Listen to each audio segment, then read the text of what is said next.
harus punya kemampuan untuk menyembuhkan diri sendiri. Karena tidak ada yang bisa menolong kita kecuali diri kita sendiri. Pada akhirnya semua orang yang punya penyakit kronis sekalipun, ujung-ujungnya dia menjadi sembuh. Yang disembuhkan bukan akibatnya. Yang disembuhkan itu adalah sebabnya. Dokter itu hanya menyembuhkan akibatnya. Hari ini diobati, besok gering deui. Tapi kita belajar untuk punya kemampuan menyembuhkan akibatnya. Segala sumber penyakit itu 50% adalah jiwa. 25% adalah pikiran. 15% hubungan sosial. 10% gaya hidup. Perbaiki semua sebab-sebab yang menimbulkan itu menjadi penyakit.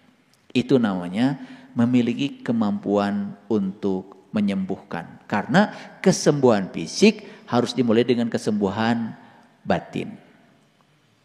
Nah, saya mau nanya sekarang. Jiwa itu kan ruh. Jiwa itu kan nur, bagian dari ruh. Betul? Nah, kalau jiwa itu nur, jelas makanan jiwa adalah nur. Betul? Makanya sering-sering berada di alam nur. Insya Allah lama-kelamaan batinnya akan kuat. Nah, yang paling utama bukan sekedar sembuh, tapi dia pun memiliki kemampuan menyembuhkan dirinya, bahkan dia bisa punya kemampuan menyembuhkan orang lain. 2. Belajar menciptakan kenyamanan, inspirasi, dan berpengharapan. Nih, saya kasih tahu. Ketika kita berada dalam situasi yang tidak nyaman, cemas, khawatir, takut, ya, coba belajar untuk menjauh sedikit dari pikiran. Dan itu jangan dipercaya, karena dirimu yang sebenarnya bukan pikiran. Jadilah pengamat bagi pikiran. Itu namanya menciptakan kenyamanan. Bahkan bukan sekedar itu, kita pun menciptakan inspirasi. Lalu hidup menjadi penuh dengan harapan. Yang ketiga, temukan kedamaian dan selalu bergerak maju. Hidup itu seperti naik sepeda. Kalau berhenti mengayuh, maka kita akan jatuh. Paham? Kenapa kita sering berhenti mengayuh? Pernah nggak putus asa? Betul nggak? Pernah nggak bangkit-bangkit, terus malah makin terpuruk? Pernah? Nah, apa rasanya? Makin buruk keadaan kita. Betul nggak? Makin buruk keadaan kita. Jadi oleh karena itu harus bergerak maju. Kalau kemarin saya ngasih 3 resep. 1, belajar memaafkan pada diri sendiri. 2, belajar memaafkan orang lain. Yang ketiga, belajar memaafkan alam semesta. Pandang setiap yang ada di sini manusia, dan manusia itu punya cacat manusia. Oleh karena itu maka dikatakan berulang kali, manusia tidak ada yang sempurna. Sekali lagi, pahami manusia tidak ada yang sempurna. Apa yang dilakukan orang pada kita, bisa jadi kita pun melakukan itu kepada orang lain. Jadi gak boleh menghukum. Makanya memaafkan itu sebetulnya menciptakan kedamaian di dalam diri, sehingga kita terus bergerak maju. Makanya jadikan memaafkan sebagai tema kehidupan, jadikan memaafkan sebagai cara untuk bertahan hidup. Paham ya? Makanya orang yang mudah memaafkan biasanya umurnya juga berkah. Ya? Iya. Yang ketiga, ya, itu. Yang keempat, tumbuhkan kreativitas dan dorong ke arah yang bermanfaat.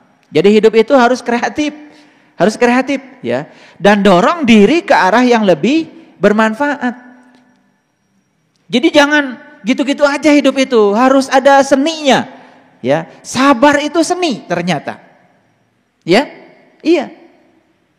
Sabar kan saya bilang beda dengan menunggu. Kalau menunggu itu ada kecemasan. Menunggu itu ada keinginan. Segala hal berubah. Tapi kalau sabar, menerima apa adanya, tidak menuntut hal harus berubah.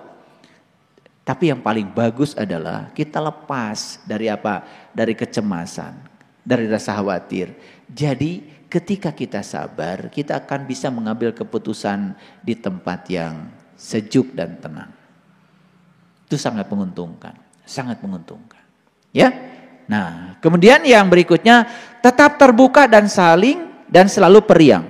Nikmati keberadaan sebagai manusia. Masa burung aja bahagia jadi burung? Ikan bahagia jadi ikan. Monyet aja bahagia jadi monyet. Masa manusia tidak bahagia jadi manusia? Seurnya jelema nu teu bagja eta jadi jelema. Ya, makanya kemarin bagus tuh dari Kang Dani. Mana? Ini mah Kang Danis. Adeknya yang kemarin mana tuh? Kang Dani. Nggak datang. Dia share bagus kemarin. Kita sehari butuh oksigen 2.880 liter per hari. Kita perlu nitrogen 11.376 liter per hari. 1 liter oksigen 25.000. 1 liter nitrogen itu 10.000. Jadi nitrogen itu yang perlu bukan hanya ban. Kita juga perlu nitrogen. Jadi oksigen dan nitrogen itu kebutuhan pokok. 25.000 per hari. Ya, per hari ini kalikan 2.880 liter. 10.000 kalikan 11.376 liter. Totalnya 185 juta sapoe hanya oksigen dan nitrogen. Itu yang kalian butuhkan per orang. Bukan satu RT ya. Per orang per hari 185 juta. Jadi kalau ada manusia tengar sabeung harta boga napas kacida. Sekarang 1 bulan kalikan 1 bulan 30 hari kalikan 30 kali 185 juta. Hitung sekarang pakai kalkulator. Hitung. Jangan-jangan punya HP nggak bisa pakai kalkulator di HP. Itu. Saya cuma ngetes aja, coba hitung. 185 juta kali 30, cok. Bisa tuh mencetna. So. Berapa? 5,5 miliar. Hanya untuk oksigen dan nitrogen Allah ngasih 5,5 miliar sabulan hiji jelema.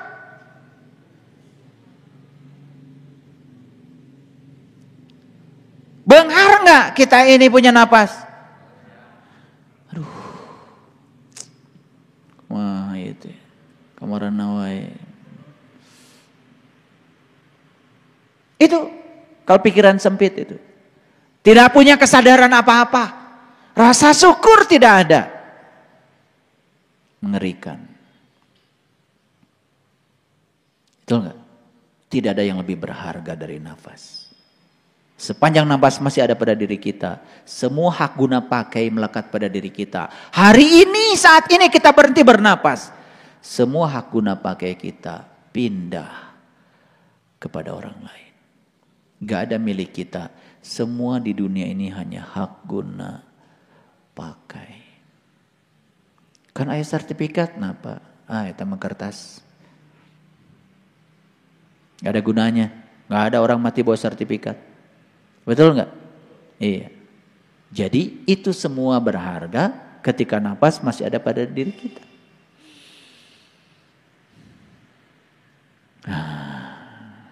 Jadi mari kita tumbuhkan kreativitas dan dorong ke arah yang bermanfaat. Tetap terbuka dan selalu periang, nikmati keberadaan sebagai manusia. Duh, Bapak Ibu, apalagi kalau dikaitkan dengan keilmuan ya. Kita ini cuma satu-satunya makhluk di semesta ini yang diizinkan untuk bisa bertemu dengan jati diri kita. Selain manusia, gak bisa. Karena semua tidak dikasih alatnya. Yang dikasih alat cuman manusia. Nah, kita ini udah dikasih alat. Nah, atuh udah dipakai. Inna aradnal amanata 'alas samawati wal arwal jibal. Fa abaina ayahmilnaha fahamalal insan. Aku tawarkan amanat ini kepada langit. Aku tawarkan kepada gunung, aku tawarkan kepada bumi, dan mereka tidak ada yang sanggup untuk menerimanya. Karena mereka nggak punya alatnya. Wahamalal insan. Lalu muncullah manusia. Aku ya Allah bersedia mengambil amanah itu. Apa berikutnya? Innahu kana doluman jahula. Sesungguhnya manusia itu amat bodoh. Itu Quran. Lah, kenapa bodoh? Lihat saya semua. Yang tidak mau mengambil amanat ini bodoh. Padahal punya alatnya. Betul? Kalau gitu yang bodoh banyak kan? Kemarin kan sudah diceritakan. Orang bodoh itu orang yang tidak tahu, tapi dia tidak tahu kalau dirinya tidak tahu. Iya. Makanya menghadapi orang bodoh, jangan berdebat. Bagus tuh ada cerita kemarin. Paseata, keledai dengan harimau. Kata keledai, ari jukut mah warnanya biru. Kata harimau, bukan tuh dai. Jukut itu warnanya hijau. Paseata, keledai jeung harimau. Maseakeun warna jukut. Cek keledai mah biru, cek harimau mah hijau. Lalu datanglah pada hakim, hakimnya singa. Apa kata singa? Ya. Ngadu tuh. Ya. Dari dua itu kemudian yang dihukum bukan keledai, yang dihukumnya harimau. Disuruh puasa 3 hari. Harimau ya jelas protes dong. Ya. Setahu saya dari sejak lahir, nu ngaranna jukut mah hejo. Nah, saya dihukum. Apa kata hakim? Hakim tuh bijaksana, si singa itu.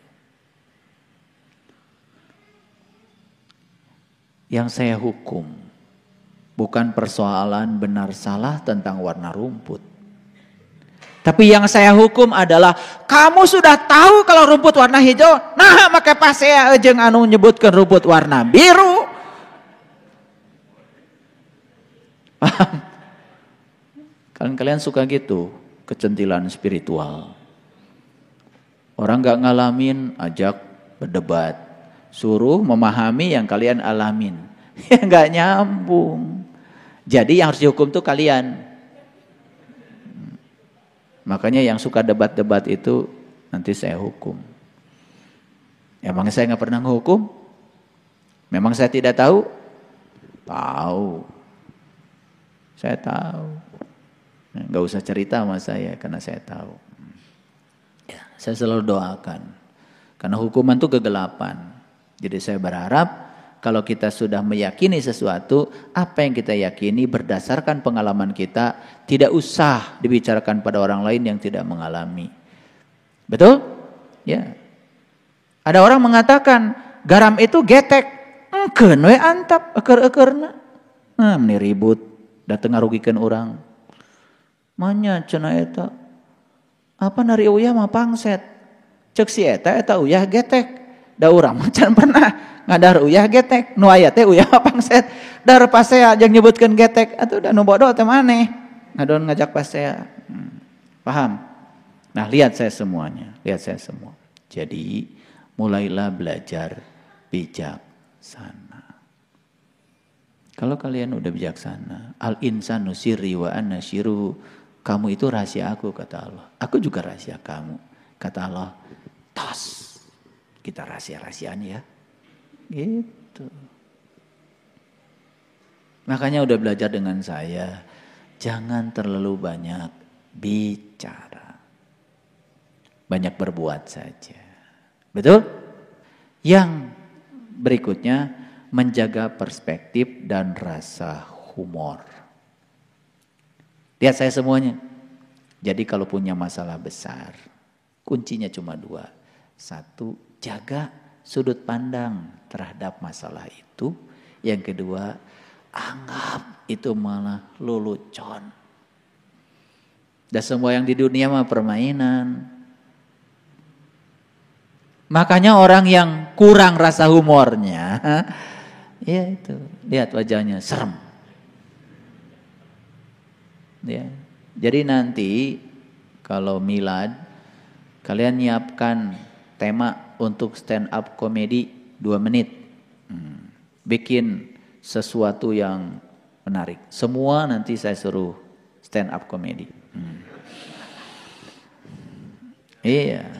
Makanya kalau saya ingin tahu perkembangan spiritual kalian sudah sampai di mana, saya kan nggak pernah macam-macam. Suruh joget aja. Dari langkah kakinya ketika joget kelihatan.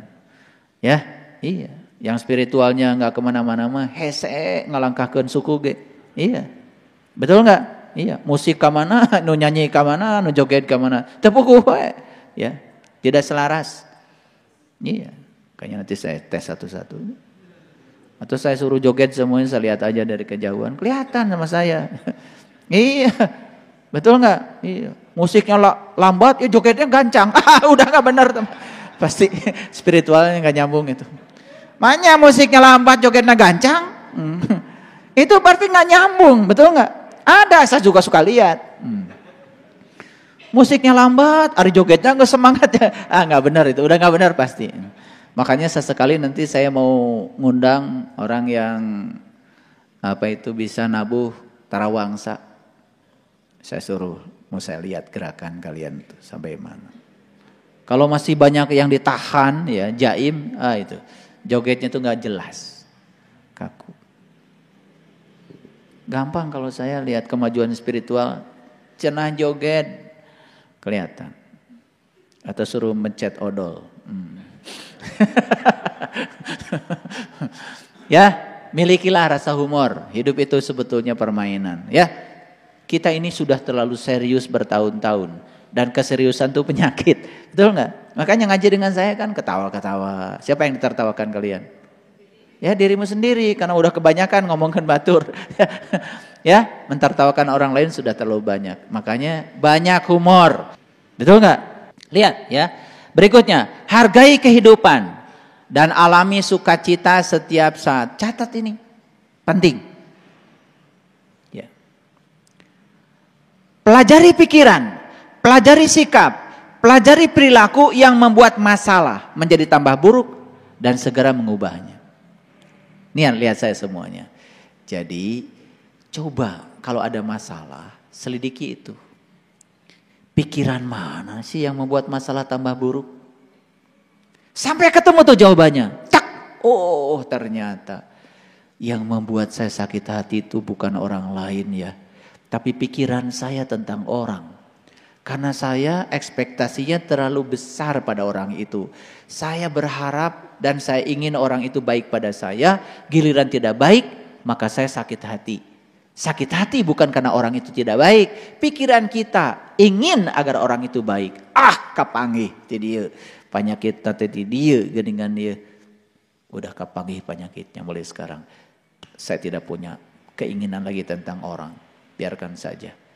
Biarkan orang itu apa adanya. Dan saya akan terima setiap orang apa adanya. Beres tah. Nyeri hati leungit. Betul enggak? So, Bapak Ibu, banyak tafakur lah.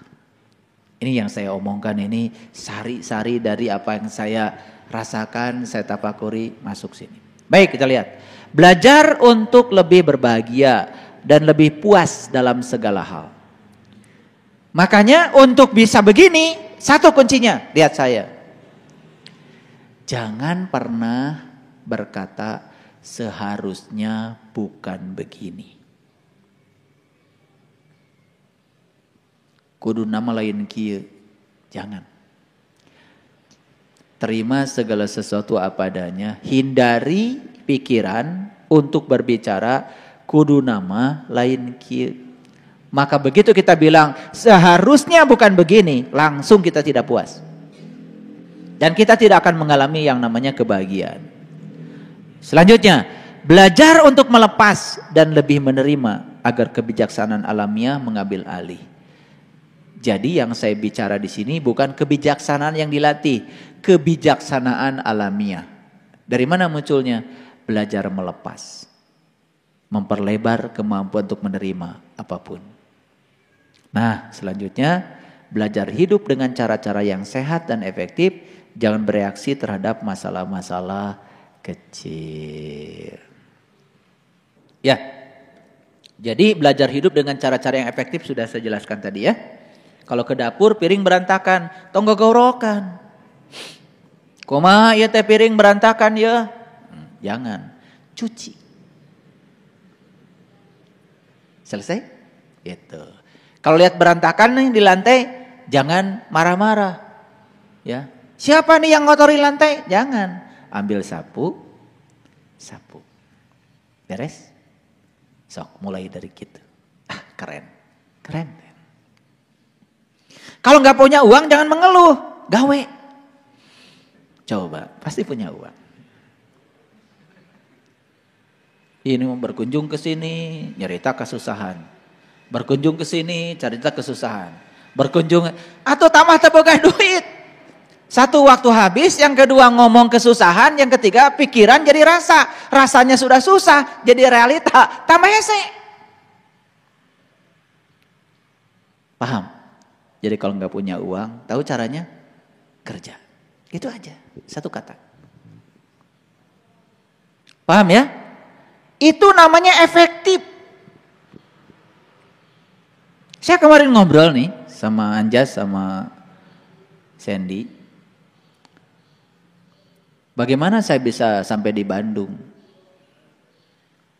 Saya pernah jadi asisten di rumah tangga.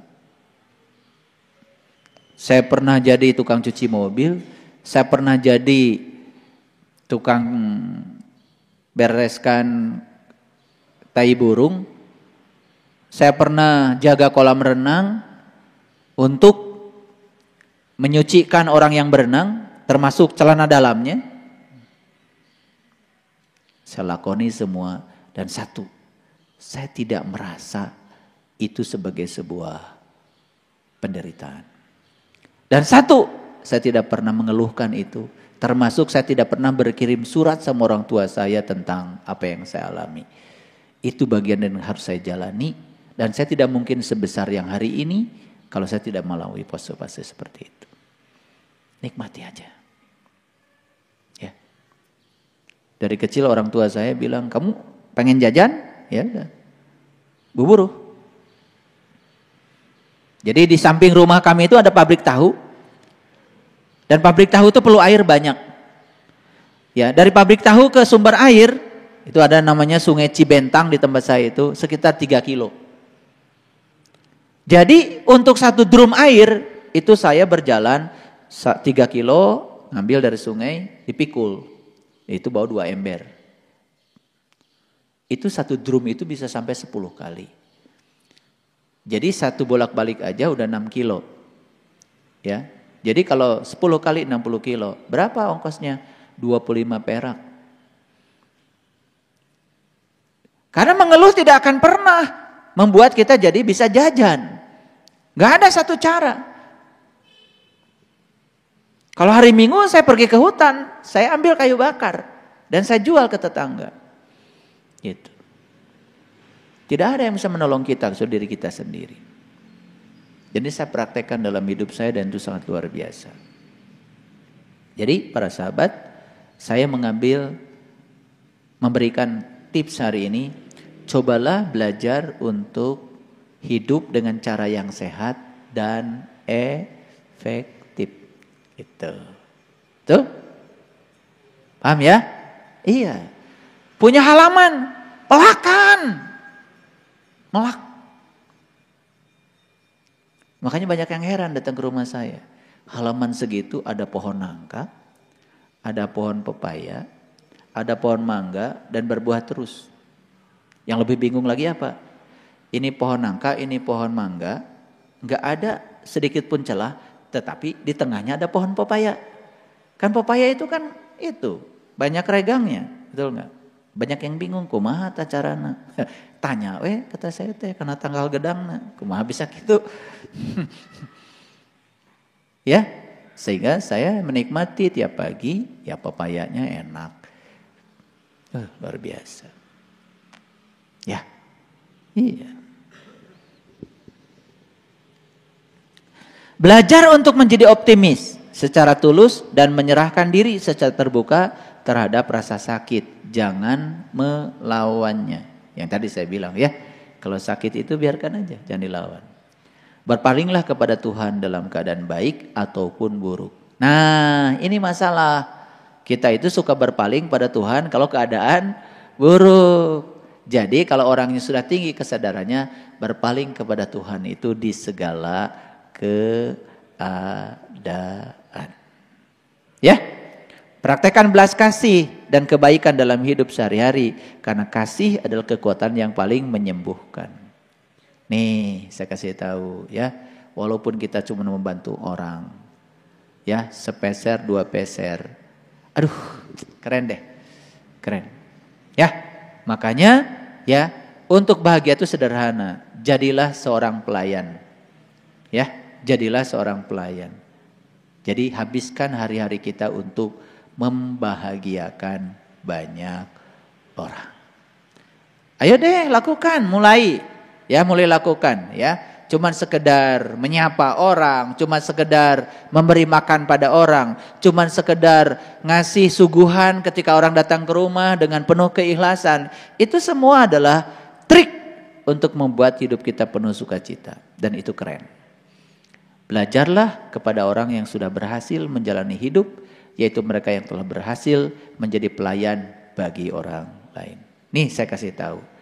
Kalau ada gempa bumi, kalau ada gunung meletus, akan ada yang namanya tim SAR. Betul nggak? Saya banyak belajar dari mereka. Mereka itu orang-orang yang sudah selesai dengan dirinya sendiri. Coba bayangkan ya, menolong orang yang terjebak, menolong orang yang, waduh luar biasa. Kita harus banyak belajar dari mereka. Makanya sekali kalau ada hal yang semacam itu, kita juga harus turun. Kita harus turun. Belajar agama jangan di masjid terus. Ya, kita harus turun. Ya, kita harus peduli pada orang lain.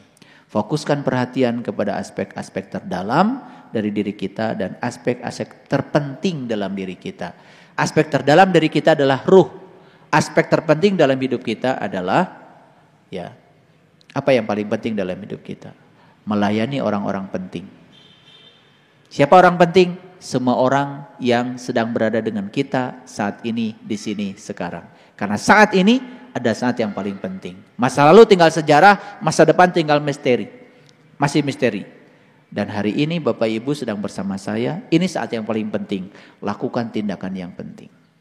Kenapa saya mau datang hari ini ke sini tiap hari Rabu? Karena saya sedang memberikan hal penting. Terasa enggak? Setiap Rabu dicas seperti ini, terasa enggak? Pasti terasa. Setidak-tidaknya dari Rabu ke Rabu selamatlah.